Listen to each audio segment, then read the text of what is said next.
তাহলে দেখো আমাদের কি বের করতে হচ্ছে, দেখো প্রশ্নটা একটু উদ্দীপকে একটা দ্বিঘাত সমীকরণ দেওয়া আছে, আর ওই সমীকরণে কি মূল দুইটা কি আলফা বিটা দেওয়া আছে। আর প্রশ্ন কি চাইছে, উদ্দীপকের আলোকে আলফা ইনভার্স 2 এবং বিটা ইনভার্স 2 মূল বিশিষ্ট দ্বিঘাত সমীকরণ গঠন করো। তার মানে আমাদেরকে কি বের করতে বলছে, দ্বিঘাত সমীকরণ গঠন করতে বলছে। দ্বিঘাত সমীকরণ গঠন করা মানে কি টাইপ 2 এর মধ্যে পড়ছে। তো দ্বিঘাত সমীকরণ গঠনের আমাদের স্টেপ কয়টা, 3টা।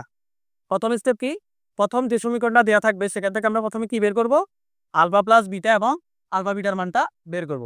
তাহলে আমরা লিখি, প্রথমে দেওয়া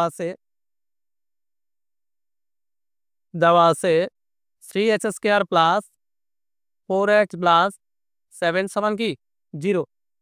সমীকরণের মূলদ্বয় কি দেওয়া আছে, আলফা এবং বিটা।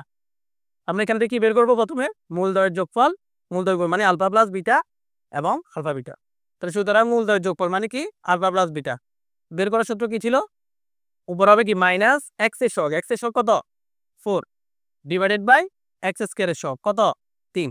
তাহলে আমরা আলফা প্লাস বিটা বের করলাম। এরপর হচ্ছে কি মূলদ্বয়ের গুণফল, গুণফল মানে কি আলফা ইন্টু বিটা মানে আলফা বিটা সমান কি ছিল, গুণফলের সূত্র কি ছিল, উপরে ছিল কি ধ্রুবক, ধ্রুবকের জায়গা কত আছে 7 ডিভাইডেড বাই নিতে সবসময় কি হবে এক্স স্কয়ারের সহগ।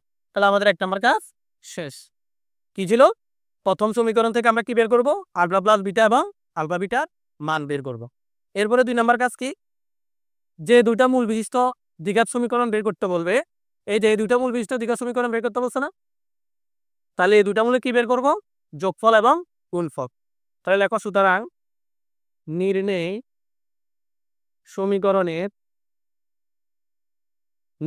সমীকরণের মূলদ্বয়ের যোগফল, মূলদ্বয়ের যোগফল।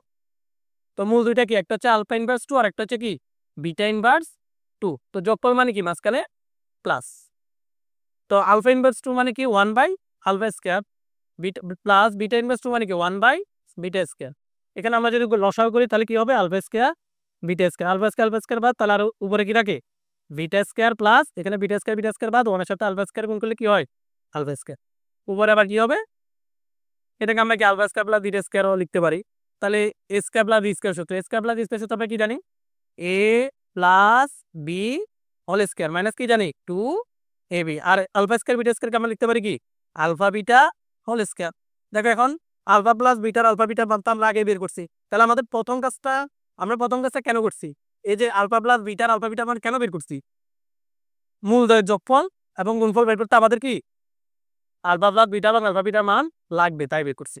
তো এখন বসাই দাও, আলফা প্লাস বিটার মান কত -4/3 পুরোটার উপর স্কয়ার, মাইনাস 2 ইন্টু আলফা বিটার মান কত 7/3 divided by alpha beta whole square, alpha beta মানে কত 7/3 পুরোটার উপর স্কয়ার।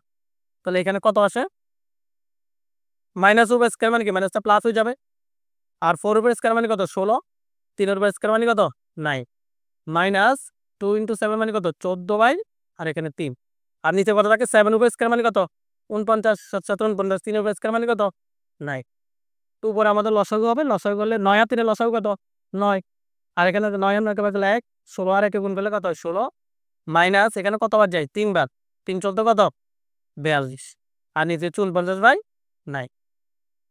16 থেকে 42 গেলে কত হয় মাইনাস কত হয়, হিসাব করো 26 না, নিচে হচ্ছে কত 9, আর এখানে কত 49/9।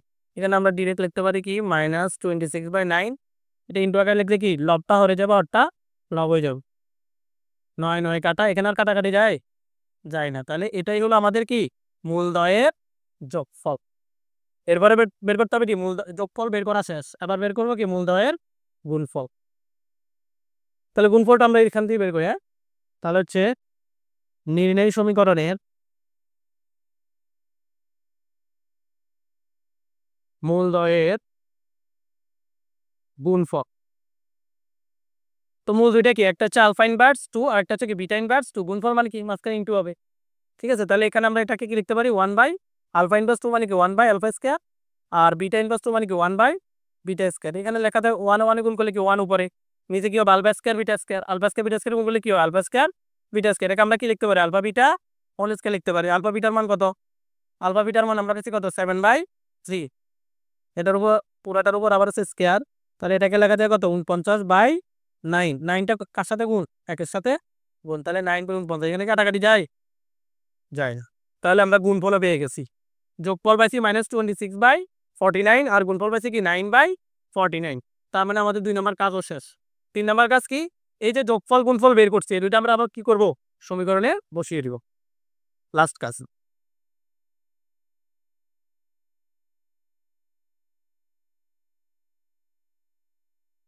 তাহলে সুতরাং আলফা ইনভার্স 2 এবং বিটা ইনভার্স 2 মূল বিশিষ্ট দ্বিঘাত সমীকরণ। আমাকে এই দুইটা মূল বিশিষ্ট সমীকরণ বের করতে বলছে, তাই এইভাবে সাজে লিখবা আলফা ইনভার্স 2 এবং বিটা ইনভার্স 2 মূল বিশিষ্ট দ্বিঘাত সমীকরণ।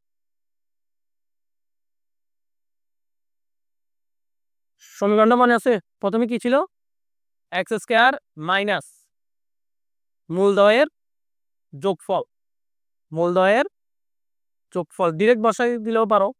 মূলদয়ের যোগফল আমরা ডিরেক্ট কত পাইছি, -26/49 ইন্টু কি ছিল এক্স, তারপর কি ছিল প্লাস মূলদয়ের গুণফল, মূলদয়ের গুণফল কত পাইছি 9/49 সমান কত 0। কেউ চাইলে এখানে রাস্তা দিতে পারো বা আর একটু কাজ করতে পারো। অর্থাৎ আমরা এখানে কি করতে পারি, এটাকে এক্স স্কয়ার, এটা মাইনাস মাইনাসে কি যাবে প্লাস 26/49 এক্স লেখা যায় প্লাস 9/49 লেখা যায়। যদি ভগ্নাংশ আকারে না রাখা তাহলে আমরা পাশে কি করবো 39 দ্বারা কি করবো গুণ করবো, সরি 49 দ্বারা গুণ করবো, 49 দ্বারা গুণ করবো। গুণ করলে এখানে কি হয় 49 এক্স স্কয়ার প্লাস এটা যে দেখো এখানে 49 দ্বারা গুণ করা মানে 49 কাটা আর থাকে কি 26x প্লাস এখানেও কি 49 কাটা আর থাকে 9 সমান 0। এটাই হলো আমাদের অ্যান্সার। এটা কি হচ্ছে এভাবে দেখতে পারো, 49 দ্বারা যদি আমরা উভয় পাশে গুণ করি এটা দাঁড়ায় হচ্ছে এরকম 49 ইন্টু 26/49x প্লাস 49 ইন্টু 9/49 সমান কত 0 হয়ে থাকে 49 কাটা, তার মানে আর থাকে কি 49 এক্সকে এখানে তো 49 গুণ করলে কি হবে আলটিমেটলি 0ই হবে। এটাই হলো আমাদের আলফা ইনভার্স 2 এবং বিটা ইনভার্স 2 মূল বিশিষ্ট দ্বিঘাত সমীকরণ।